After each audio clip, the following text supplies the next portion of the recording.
තාම නරක ලෙස පාවිච්චි කරන වචන කීපයක් තියෙනවා. එකක් තමයි මේ දේශප්‍රේමීත්වය. ඒ 87 89 මොනම දේශප්‍රේමීත්වයක්වත් දේශප්‍රේමී ජනතා ව්‍යාපාරයේ තිබුණේ නැහැ. ශිෂ්‍ය ව්‍යාපාරයේ ශිෂ්‍ය අයිතිවාසිකම් පිළිබඳ මොනම ක්‍රියාදාමයක්වත් තිබුණේ නැහැ. පක්ෂය ගොඩනගා ගැනීම සහ පක්ෂයේ අරමුණු ඉෂ්ට කර ගැනීම සඳහා හදපු ආවරණ ව්‍යාපාරයක් විතරයි. නවක වදේ ආයතනගත කළා විශ්වවිද්‍යාලවල දේශපාලනයට දරුවෝ නම්මා ගැනීම සඳහා ගෙන ගිය ක්‍රියාවලිය දැන් නතර වෙලා තිබීම ගැන ඉතාම සතුටු වෙනවා. සියල්ලන්ට එරෙහිව යුද්ධ කරන සියල්ලන් පසුපස හඹා යන මාරක ලේ ගංගාවකට අපි සියලු දෙනාම ඇද වැටුණා. ධර්මන්ගේ කෘති ගණනාවක් මේ වෙනුවෙන් නිකුත් වෙලා තියෙනවා. මම ඒ ගැන එතුමාට සම්පූර්ණයෙන්ම ස්තුතිවන්ත වෙනවා. මොකද මේ රටේ ජනතා විමුක්ති පෙරමුණේ දෙවෙනි කැරැල්ල විසින් අඩුම තරමේ 66000කට අධික පිරිසක් දෙතුන් පාර්ශ්වයකම මිය ගිහිල්ලා ප්‍රකෝටි ගණනක දේපොළ විනාශ වෙලා රටේ ආර්ථිකය මුළුමනින් බිඳ වැටිලා රටේ සම්පූර්ණම ප්‍රතිරූපය බිඳ වැටිලා සමාජය ඊටාම බියකරු ක්‍රූරත්වයකටපත් වෙලා එවැනි සමාජ ව්‍යසනයක් පිළිබඳව විධිමත් අධ්‍යයනයක් විධිමත් විමර්ශනයක් මේ රට තුල සිද්ධ වුණේ නැහැ. 71 කැරැල්ල අවස්ථාවේදී මැතිනිය අලස් කොමිසම පත් කළා. ඒ කැරැල්ලේ සිදුවෙච්ච දේවල් පිළිබඳව යම් විධිමත් අධ්‍යයනයක් ඇති වුණා. ඒ කැරැල්ල පිළිබඳව කැරැල්ලේ ජනතා විමුක්ති පෙරමුණ පැත්තෙනුත් එසේ නොවන පැතිවලුත් විවිධ සංවාද ඇති වුණා. අද දක්වා මේ 71 කැරැල්ල පිළිබඳ අනුස්මරණීය මතකයන් ප්‍රකාශයට පත් වෙනවා. ඒ කැරැල්ල වගේ සිය ගුණයක වියරු බිහිසුණු කැරලිකාරීත්වයකට තමයි 87 89 අපි මොන දුන්නේ. නමුත් කිසිම විමර්ශනයක් රජයක් පැත්තෙන් හෝ එහෙම නැත්නම් පොදු මහජන විනිශ්චය සභාවක් පැත්තෙන් හෝ ශාස්ත්‍ර පීඨ ඇතුළු විශාල අධ්‍යයන කලාපයන් තියෙනවා. විශ්වවිද්‍යාල විශාල වශයෙන් බිඳ වැටුණ මේ සිද්ධිත් එක්ක මොනම අධ්‍යයනයක්වත් මේ සම්බන්ධයෙන් කළා නැහැ. ඒ පැත්තෙන් ධර්මන වික්‍රමරත්න මැතිතුමා මේ අවුරුදු 17ක් තිස්සේ මහන්සි වෙලා ලේඛනගත කරලා මෙහි ඒ සියලු දෑ සඳහන් කර තිබීම ගැන එතුමාට මගේ ගෞරවය මම මේ අවස්ථාවේ පිරිනමනවා. මොකද මේවා අදත් මේ අමු ඇත්ත අදත් සම්පූර්ණයෙන්ම විකෘති කරලා ප්‍රකාශ කරන රටක තමයි අපි අද ජීවත් වෙන්නේ. මම සරල උදාහරණයක් කියන්නම්. මරණ ගැන අපි හැමෝම දන්නවා. එතුමාගේ මේ පොතේ තියෙනවා 23 වෙනි පිටුවේ කැරැල්ලේදී විනාශ කරන ලද දේපොළ පිළිබඳව 93 මාර්තු මාස 9 වෙනිදා රජය කරපු ප්‍රකාශය. මේ දේපොළවල අද වටිනාකම කෝටි 4200ක්. කෝටි 4200ක්. ඒ වගේම එතුමගේ කලින් කැරැල්ලේ පිළිබඳව ලියපු ලේඛනයේ ජනතා විමුක්ති පෙරමුණ විසින් මහජන බැංකුව, ලංකා බැංකුව, ග්‍රාමීය බැංකුව පැහැර ගන්නා ලද රත්තරන් මිල මුදල් ආදිය පිළිබඳව සම්පූර්ණ සටහනක් තිබුණා. මම ඒක මේ කෘත්‍රිම බුද්ධිය පාවිච්චි කරලා වර්තමාන වටිනාකම බැලුවා ආසන්නයෙන් කෝටි 225. කිසිම අවස්ථාවක මේ රටේ කිසිම ආර්ථික විද්‍යාඥයෙක් කනගාටුයි කියන්නේ මේ කැරලිකාරීත්වය නිසා රටේ ආර්ථිකයට සිදුවෙච්ච ව්‍යසනයේ විනාශය එහෙම නැත්නම් සමාජයේ සිදුවෙච්ච විනාශය පිළිබඳ කිසිම විශ්ලේෂණයක් කළා නැහැ. ඉන්දියාවේ හිටපු ලේකම්වරයෙක් වන ශිවශංක මෙනන් එතුමා පොතක් ලිව්වා choices කියලා. එම පොතේ තියෙනවා කොටි සංවිධානයේ සහ ජනතා විමුක්ති පෙරමුණේ මේ කැරැල්ල ගැන. ඒක උිතා පැහැදිලිව කියලා තියෙනවා අඩුම තරමින් ඩොලර් බිලියන 200ක ව්‍යසනයක් ශ්‍රී ලංකාවට සිදු වුණා. මේ රට බංකොලොත් උනේ ඩොලර් බිලියන 37ක ප්‍රශ්නයකට.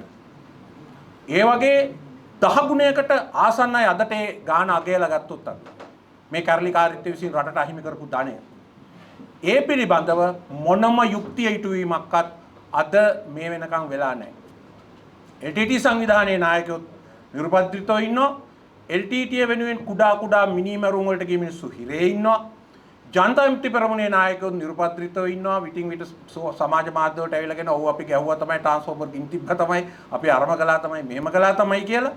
ඒ වගේම ඒ වෙනුවෙන් බැංකු කඩන්න ගිය එහෙම නැත්නම් හමුදා කඳුරු වලට ගහන්න ගිය තාම අන්ත දුක්ඛිත තත්ත්වයට පත් වෙච්ච අය ධර්මෙන් දන්නවා අපි දන්නවා මේ රටේ ජීවත් වෙනවා. ඒ මිනිස්සු ඊටාත්ම අසරණව ඉන්න බව පේනවා. අපි දැක්කා අර ප්‍රේමකීර්ති අල්ලිස් මැතිතුමාගේ ඝාතනයට අත්අඩංගුවට පත්වෙච්ච පුජ්‍යලයා අවුරුදු 20කට පස්සේ නිදහස් වෙලා හෝමගම අද ජීවත් වෙනවා කිසිම හවුහරණක් නැතුව. නමුත් ඔවුන්ට අණ දීපු පිරිස් අද කෝටි ප්‍රකෝටි ගණන් ධනය තබාගෙන තාම බලවන්තීන් හැටියට හැසිරෙනවා මේ සමාජය. ඒ නිසා මේ සමාජයට යුක්තිය ඉටුනේ නැහැ. ඒ යුක්තියේ යම් කොටසක් හෝ ධර්මනිකම රත්නගේ මේ නිර්භීත ක්‍රියාවලියෙන් ඉටුවීම ගැන මම නම් ඉතාමත්ම සතුටටපත් වෙනවා. දාපතිරණ මට හමු වෙලා තියෙන්නේ දේවතාවයි. එක වතාවක් ඔහු අපේ විශ්වවිද්‍යාලයේ මොරටු විශ්වවිද්‍යාලයේදී මාත් සමග විවාදයකට ආවා.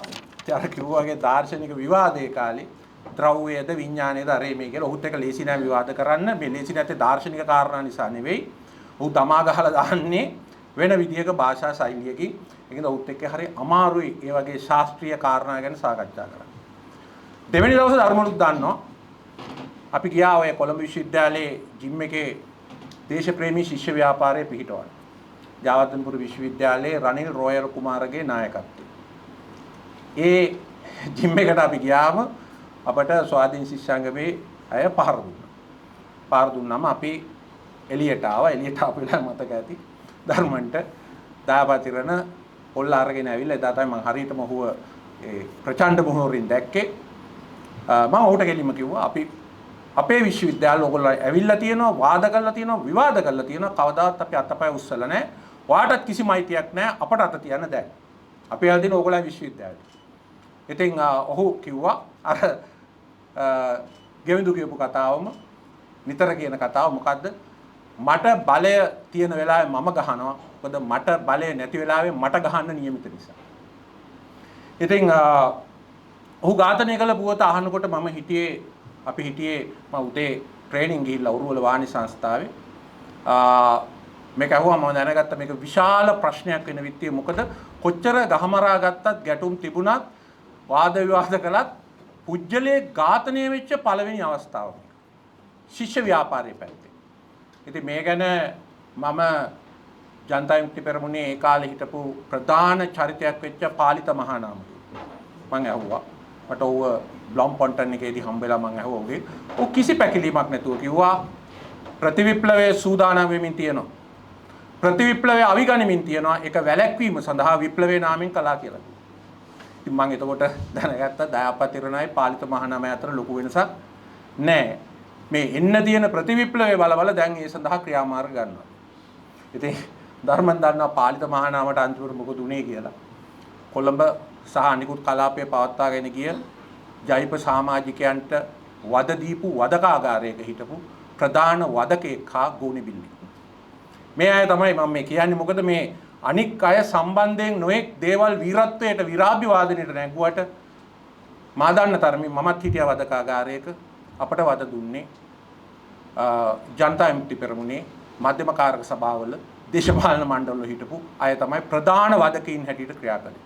ඒක නිසා මේක ඊ타ත්ම බියකරු දේශපාලන සංස්කෘතියක් සියලු දෙනා මතක තියාගන්න ඕනේ. සාමාන්‍ය දේශපාලන පක්ෂවල නැති ව්‍යුහයන් හා වෙනත් බැඳීම් සහිත ආගමික කල්ට් හැටියට ක්‍රියා කරන පිරිස් වලින් ලංකාවේ දේශපාලනයේ වෙච්ච ව්‍යසනයන් තමයි අපි මේ දැක බලා ගනිමින් ඉන්නේ. ඒතර මේ යුගය මේ 80 දශකයේ මේ යුගය මොන වගේ යුගයක්ද? ජාවර්ධන ජනාධිපතිතුමාට නිශ්චිත වැඩපිළිවෙලක් හා නිශ්චිත ක්‍රියාවලියක් තිබුණා. මම හිතනවා ඔහුට සහ එස්මන් වික්‍රමසිංහට 1966 දී අපි කවුරුත් දන්න අර බී.ආර්. ෂෙනෝයි වාර්තාව ඒ මගින් ලිබරල් ආර්ථිකයක් ලංකාව තුළ ක්‍රියාත්මක කිරීම සඳහා වෙන සැලසුමක් ඔහුට ඉදිරිපත් කළා තිබුණා. ආසියානු සංවිධානයට ලංකාව බඳවා ගැනීමේ උනන්දුවක් ඩඩ්ලි සේනානායකයන්ට ඉදිරිපත් වෙලා තිබුණා. නමුත් අපි ඒකට ගියේ නෑ. මොකද අපි අපේ රටේ ඩඩ්ලි සේනානායක මහත්තයා වගේ අය වාමාංශිකයන්ට තිබිච්ච බිය නිසා. නමුත් ජාවර්ධන මේ ෂෙනෝයි වාර්තාව අමුත්තෙක් නෙවෙයි ගුජරාටේ ඉඳන් මේ ලංකාවේ විශ්වවිද්‍යාලයේ ආර්ථික විද්‍යාව ගන්නලා තියෙනවා. උට අමුතු පුජ්‍යලයක් නෙවෙයි. ඒ සැලසුම අදටත් තියෙනවා. නිශ්චිත අදහසක් ඒ අවස්ථාවේ ආසියාවේ සිදුවෙමින් තිබිච්ච ආසියානු සංවිධානයේ සහ ජපානයේ සිදුවෙමින් තිබිච්ච ඉලෙක්ට්‍රොනික විප්ලවය පිළිබඳව ට්‍රාන්සිස්ටර් විප්ලවය පිළිබඳව හොඳ අදහසක් එක්ක තමයි ජේ.ආර්. ආවේ. ඒකට ඔහු පිටිපස්සෙන් හිටියා උපාලි විජේවර්ධන. සහ ලලිත් ඇතුළත් මුදල්. නැවත 1982 දී සිංගප්පූරුවේ නියෝජ්‍ය අගමැති හැටියට හිටපු ගෝකින් සී එවැනිම වාර්තාවක් ජයවර්ධනට ලබා දුන්නා. මම මේ කියන්නේ මේ ජයවර්ධන යම්කිසි නිශ්චිත වැඩසටහනක් එළලා තිබුණා. දුර්වල විපක්ෂයක් තියෙන වාමාංශිකයන් බිමට සමතලා කරපු විදේශ ආයෝජකයන් සහ ඒ එක්සත් ජනපදයේ අතුරු බටහිර ලෝකයේ ආයෝජන වලට ඉඩ දෙන ඔහු කිව්වනේ let robber barons to come කියලා. ඒ අනුව ගමන් කරන මගක් ඔහුට තිබුණා. ඒ අනුව තමයි ඔහු 80 වැඩ වර්ජනයේ තලා දැම්මේ. බණ්ඩාරනායක මැතිණියගේ ප්‍රජායිතිය ඒ වගේම ෆීලික්ස් ඩයස් බණ්ඩාරනායකව දේශපාලනයෙන් ඉවත් කළේ. මොකද ඔහු හොඳට දන්නවා ෆීලික්ස් ඩයස් බණ්ඩාරනායකගෙන් එල්ල වෙන බුද්ධිමය අභියෝගය. ඒ වගේම ඔහු 83 කිසිම හේතුවකින් තොරව ජනතා විමුක්ති පෙරමුණත් නවසුණු සමාජ පක්ෂයත් ඒ වගේම ශ්‍රී ලංකා කොමියුනිස්ට් පක්ෂයත් තහනම් කළේ. මතක තියාගන්න ඔහු සරත් බුත්තෙට්ටුවකට එහෙම කොල්ලිනාඩ සිල්වට අත තිබ්බේ නැහැ. ඇහුවා මොකද කියලා මං ගත්තේ කසිප්පු බොන අරක්කු බොන වාමාංශිකව විතරයි කිව්වා විස්කි කට්ටියට අත තිබ්බේ නැහැ කිව්වා. මොකද එතරම් ඔහු බැලුවා මේ ඉංග්‍රීසි කතා කරන කණ්ඩායම බේරගන්න. ඒ තමයි ජයවර්ධන. ඉතින් මේ ක්‍රියාවලියත් එක්ක ඒ වගේම ශිෂ්‍ය ව්‍යාපාරයේ ගෙවිඳු කිව්වා වගේම ශිෂ්‍ය බා තහනම් කළා. නිර්මාල් දන්නවා අපිට විශ්වවිද්‍යාලේ රැස්වීමක් තියන්න බෑ, ආධාරයක් එක්කව කරන්න බෑ, මේ කැටයක් හොල්ලන්න බැරි මර්ධනකාරී පාලනයක් ජයවර්ධන ජනාධිපතිතුමා ගෙනිච්චා. ඉතින් ඒ අනුව අපට සටන් කරනවා ඇරෙන්න වෙන කිසිම විදිහට වෙන ඉඩක් ඔහු ඉතුරු කරලා තිබුණේ නැහැ. අවසනාවකට තවත් බලවේග ගණනාවක් ක්‍රියාත්මක වුණා. එකක් උතුරේ ක්‍රියාත්මක වෙච්ච බෙදුම්වාදී ව්‍යාපාරය, එකෙන් කොටසක් ඉන්දියාවේ භූදේශපාලනික උපාය මාර්ගයේ මේ කලාපයේ ගාන්ධි මැතිණියගේ RAW එකේ ඊළඟට දකුණේ ඇති වෙලා තිබිච්ච ජනතා විමුක්ති පෙරමුණේ ප්‍රතික්‍රියාව. ඉතින් මේ සියල්ල අතරේ තමයි අපට ඒ වියරු බිහිසුණු යුගය පසු කර යන්න උනේ. ඉතින් මම කියන්න ඕනේ නොඑක් කාරණා මෙතනදී තියෙනවා, මතුවලා තියෙනවා. ඒ කරුණු සම්බන්ධයෙන් අපි බොහෝම බලන්න ඕනේ. කිසියම් ආකාරයකට දැන් අවුරුදු 40ක් ගෙවලා තියෙනවා. ඇයි අපිට කොතනද අපිට මේ සමාජයට වැරදුනේ කියලා. අපේ සමාජයට මේ ව්‍යසන වලට මුහුණ දෙන්න සිද්ධ වුණේ ඇයි? පරම්පරා දෙකක් 71 87 89. ඒ වගේම උතුරෙත් දකුණෙත් මට හම්බෙලා තියෙන LTT එක වෙනුවෙන් සටන් කරපු මිනිස්සු අද ඊටාම අසරණ ජීවිත ගෙවනවා. මගේ හිතවත් හමුදා නිලධාරියෙක් මට ළඟදී කිව්වා අද යුක්‍රේන යුද බිමේ බංකරේ දෙපැත්තේ අපේ විශේෂ බලකායේ සෙබළුයි LTT විශේෂ බලකායේ ජෙන්තන් බලකායයි අද එකට සටන් කරන රුසියාව වෙන්නේ. මේ තමයි අපේ රටට වෙලා තියෙන දේ. පසුගියදා අපි දැක්කා, පසුගියදා නෙවෙයි වසර ගණනාවට කලින් මම දැක්කා ලංකාවට මත්කුඩු ජාවාරමේ ඉන්නේ. සූසෙයිගේ මුහුදු කොටි අපේ නාවික හමුදාවේ විශේෂ බලකාවල හිටපු අය එකට ලංකාවට මත්කුඩු ගේනවා. මේ වගේ වාතාවරණයකට මේ රට ගොඩනැගීම ගැන අපට පොදු විමර්ශනයක්, අපට පොදු ක්‍රියාවලියක් තියෙන්න ඕනේ. නැත්නම් මේ හැම දෙයක් දයාපතිරණ ඝාතනයේ යට ගැහුවා වගේ සෑම ඝාතනයක්ම අද යට ගැහිලා ප්‍රේමකීර්ති ඝාතනය කළේ කවුද කියලා නැහැ. සාගරිකා ගෝමස් ඝාතනය කළේ කවුද කියලා නැහැ. වෛද්‍ය ග්ලැඩිස් ජයවර්ධනට වෙඩි තිබ්බේ කවුද කියලා නැහැ. මේවා සියල්ලම අද නිකන් එක කවුන්ට් එකක එක ක්‍රියාවලියක දමන සිද්ධියක් බවට පත් වෙලා තියෙනවා. ඒ නිසා මම හිතනවා විටින් විට මේ ක්‍රියාදාමයේ එක්ක අපිට ප්‍රතිචාර දක්වන වෙනුවට යම් විධිමත් ක්‍රියාවලියක් වුණා. එක්කෝ අපි මුළු අතීතයේ සම්පූර්ණයෙන් මෙතනින් අමතක කළා දානවා.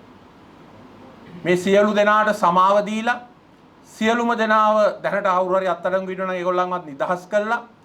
අපි මේ සියලු දේට සමාව දීලා උතුරේ දකුණේ අපි මෙතනින් එහාට යන්න ඕන කාටවත් යලි චෝදනා කරන්නේ නැහැ කියලා. එහෙමත් නැත්නම් අපි පොදු විමර්ශනයක් ආරම්භ කරන්න ඕන, කාටවත් දඬුවම් කරන්න නෙවෙයි, කුමක්ද සිදු වුනේ, ඇයි සිදු වෙච්ච දේ කුමක්ද කියන එක සම්බන්ධයෙන්. නැත්නම් කුමරන් පද්මනාදන් කිලිනොච්චියේ නිදැල්ලේ ජීවත් වෙනකොට ඔහු වෙනුවෙන් කදිරගාමට වෙඩි තියන්න ගිය මිනිස්සු අත්අඩංගුවේ ඉන්න බෑ. ඒ වගේම ප්‍රේමකීර්ති ආල්ලිස් මහත්මයා වෙඩි තියන්න ගිය ජනතා විමුක්ති පෙරමුණේ සමාජිකයන් හිරගෙවල් වල ඉන්නකොට ජනතා විමුක්ති පෙරමුණේ නායකයින්ට එළියේ ඉන්න බෑ. අවි ආයුධ ගත්තොත් මේකේ ඊටාම වැදගත් දේ තමයි මෙහි ජනතා විමුක්ති පෙරමුණ මර්ධනය කිරීම සඳහා අර ප්‍රතිවිප්ලවය කියලා උන් හඳුනාගත්ත ක්‍රියාවලිය මෙහෙවපු අයත් 1200 ගාණක් මරලා තියෙනවා. ජනතා විමුක්ති පෙරමුණ 6661ක් මරලා තියෙනවා. ආයුධ 2700ක් මේ වෙනකම් බාර දීලා නැහැ. නමුත් ඩග්ලස් දේවානන්දගේ පිස්තෝලේ හොයනවා. ඒක තමයි මෙතන තියෙන ප්‍රශ්නේ. හරි. තෝරාගත් තැන්වලට මේක යන්නේ නැතුව අපි මේ පිළිබඳව සමස්තයක් හැටියට කල්පනා කරන්න ඕන. සමස්තයක් හැටියට යම් විමර්ශනයක් යුක්තිය ඉල්ලා සිටීමක් රටට දැන් අවශ්‍යයි. මොකද මේ විදියට මේ සත්‍යය යටපත් කරගෙන යන ගමන ඊතරම් හොඳ ගමනක් නොවන නිසා.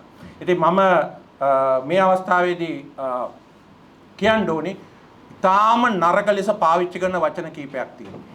එකක් තමයි මේ දේශප්‍රේමීත්වය. මම බොහෝ වගකීමෙන් කියනවා ඒ 87 89 මොනම දේශප්‍රේමීත්වයක්වත් දේශප්‍රේමී ජනතා ව්‍යාපාරයේ තිබුණේ නැහැ. පක්ෂය ගොඩනගා ගැනීම සහ පක්ෂයේ අරමුණු ඉෂ්ට කර ගැනීම සඳහා හදපු ආවරණ ව්‍යාපාරයක් විතරයි. ශිෂ්‍ය ව්‍යාපාරයේ ශිෂ්‍ය අයිතිවාසිකම් පිළිබඳ මොනම ක්‍රියාදාමයක්වත් තිබුණේ නැහැ.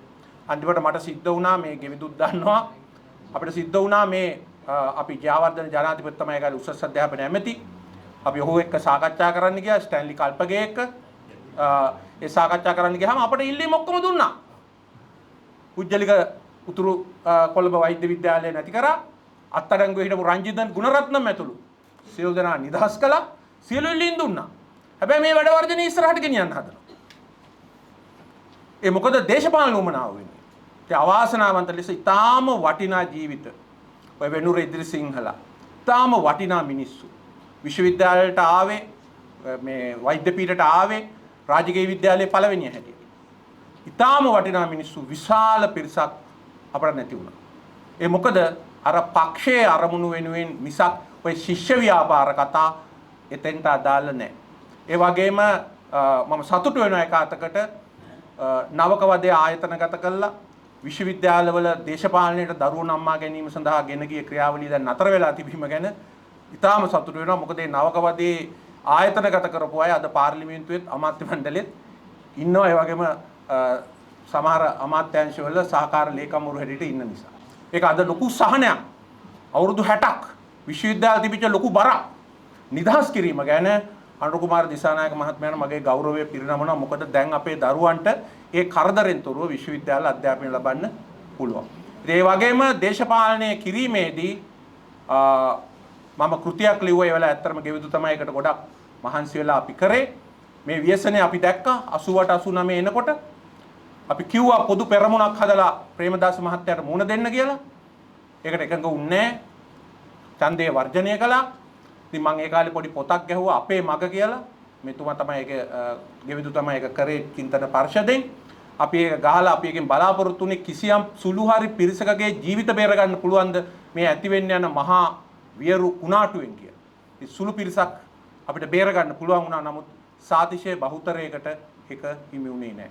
ඉතින් ඊටාම කනගාටුවට කරුණ දායපතිරණ එක්ක නම් මගේ ලොකු සම්බන්ධයක් තිබුණේ නැහැ. නමුත් කේල් ධර්මසිරි ඒ වගේම ඒ විශ්වවිද්‍යාලයට හිටපු අපේ නිර්මාල් ඒ වගේ කණ්ඩායම් අපි අපේ විශ්වවිද්‍යාලයට හිටපු අය මේ සියලු අපි සියලු දෙනාම එක අන්තර්ජාතික ශිෂ්‍ය බල මණ්ඩලයේ මේසේ උඩට මේසේ දිගේ වාද විවාද කරලා මතවාද වලින් ගැටුම් වලින් නොඑක ආකාරයට අදහස් ප්‍රකාශ කරපු අය.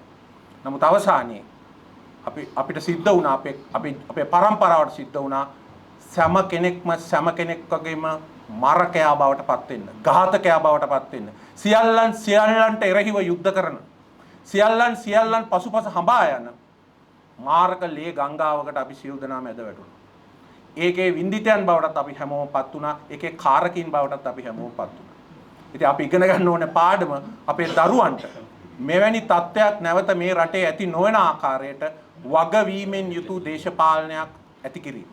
ඒ සඳහා මගේ යෝජනාව නම් උතුරේ දකුණේ කියලා බලන්නේ නැතුව අර දකුණු අප්‍රිකාවේ වගේ සත්‍ය සෙවීමේ කමිටුවක් පත් කළ කාටවත් දඬුවම් දෙන්න නෙවෙයි ඇත්ත මතු කරන ක්‍රියාවලියක් ගෙනල්ලා මේ සරවගලන තුවාලෙන් කිසියම් සහනයක් ඒ දරුවන් අහිමිවෙච්ච දෙමාපියන්ටත් ඒ වගේම අපේ මතු පරපුරටත් ඇති කරන සුළු ප්‍රජාතාන්ත්‍රික වෙනස්කමක් රටට දැන් අවශ්‍ය වෙලා තියෙන බව ප්‍රකාශ කරමින් නැවත වතාවක් මෙච්චර මහන්සිලා මේ තොරතුරු ජනගත කිරීමට කටයුතු කිරීම ගැන ධර්ම වික්‍රම රත්නයන්ට මගේ ස්තුතිය පිරිනමමින් මම නිහඬ වෙනවා.